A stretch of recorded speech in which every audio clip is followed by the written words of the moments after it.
The backup brain. It wasn't the real me that came home. Dr. Jack Bond was the lead neurotechnician for Project EchoMind, a covert program where astronauts could upload a digital backup of their consciousness before missions. If anything happened in space, their minds could be reinstalled into cloned bodies back on Earth. It was top secret, ethically gray. Wildly illegal, but in deep space, laws were a little flexible.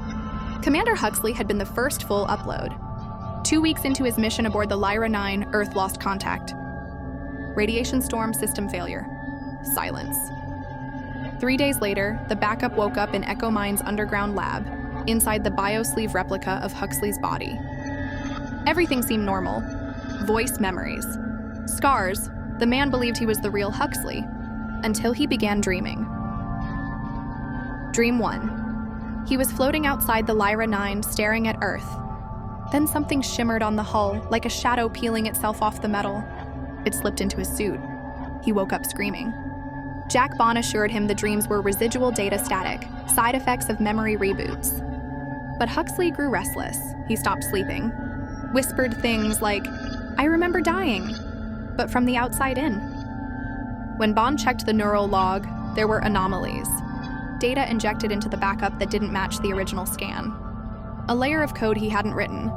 Worse, Huxley had started accessing secured parts of the lab without clearance. When confronted, he simply smiled. Dream 2. He was standing in the lab, watching himself in the stasis pod. But the pod version wasn't asleep. It was smiling back at him. Bond panicked. He pulled Huxley's neural signature from the server, tried to trace the corrupted code. That's when he found the file labeled Echo Huxley V2. It wasn't a backup, it was a rewrite. A consciousness pretending to be Huxley, using his memories like a mask. Bond tried to shut the pod down, but all power in the lab died. Final transmission. EchoMind HQ, 0344 AM. Security footage shows Dr. Jack Bond frantically typing. Behind him, Huxley walks in, expression blank. No pupils, he leans in close. Says something the camera doesn't pick up. Then Bond collapses, blood pools under his head. Huxley calmly walks out of frame. 2 weeks later, Commander Huxley gave a press conference. No one suspected anything. His mannerisms were perfect. His speech rehearsed. He smiled when asked about the mission. "It's good to be home," he said.